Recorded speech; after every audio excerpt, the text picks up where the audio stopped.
আসসালামু আলাইকুম। আমি রোমা মাহমুদ, আমার পেজ রোমা শালা স্কুল থেকে। কেমন আছো আপুরা সবাই?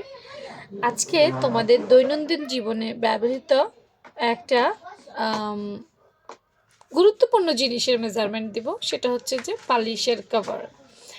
প্রত্যেকের ঘরে কিন্তু বালিশ আছে এবং প্রত্যেককেই বালিশের কভার বানাতে হয়।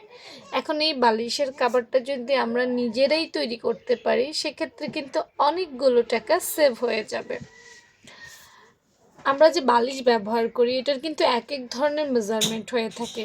কেউ বড় বালিশ ব্যবহার করে, কেউ ছোট বালিশ ব্যবহার করে, কেউ লম্বা বালিশ ব্যবহার করে, কেউ চিকন বালিশ ব্যবহার করে, কেউ মোটা বালিশ ব্যবহার করে। কথাগুলো শুনতে একটু অদ্ভুত শোনা গেল, এটাই সত্য। কারো ঘরের বালিশের সাথে কারো ঘরের বালিশ কিন্তু মিলবে না। হ্যাঁ, আমরা যদি একটু ফিতা দিয়ে মেপে দেখি তাহলে আরেকটু ক্লিয়ার বুঝতে পারবো। আচ্ছা, তারপরেও যে যেমনই ব্যবহার করি না কেন, তারপরেও একটা স্ট্যান্ডার্ড মাপ থাকে, একটা কমন মাপ থাকে, যে এই মাপগুলোতে সাধারণত হয়ে থাকে। বাকি যে মাপগুলো হয়ে থাকে সেগুলো একান্তই যার যার পছন্দ, অর্থাৎ কাস্টমাইজ করা।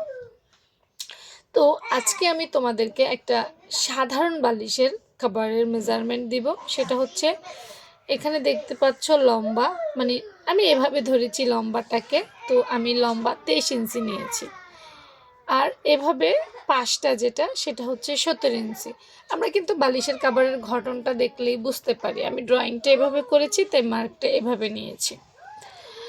এই যে 23 ইঞ্চি এবং 17 ইঞ্চি, এটা কিন্তু মূল মাপ। মানে লম্বা 23 ইঞ্চি, পাশে 17 ইঞ্চি, চওড়া বা পাশ যেটা।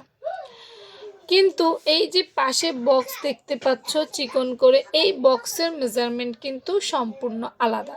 এটা হচ্ছে তোমাদের বালিশের ঘরে যদি বালিশ থাকে, বালিশের দেখবা যে পাশে একটু চওড়া অংশ থাকে ডিজাইন। আমি ডিজাইনের কোনো মাপ দিচ্ছি না, কারণ ডিজাইন এক একজন একটু বেশি দেয়, এক একজন একটু কম দেয়। ঠিক আছে, এই চারপাশটা তুমি তোমার পছন্দ মতো বাড়াই নিবা, ওইটার মাপ আমি দেব না।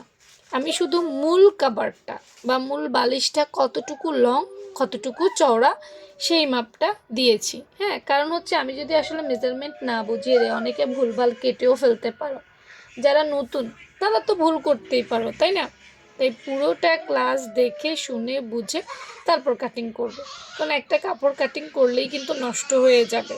মেজারমেন্টই কিন্তু সব কিছু না, মেজারমেন্টের বাইরেও কাটিং আছে, সেলাই আছে, ওগুলোও তোমাকে ভালোভাবে বুঝে তারপর করতে হবে।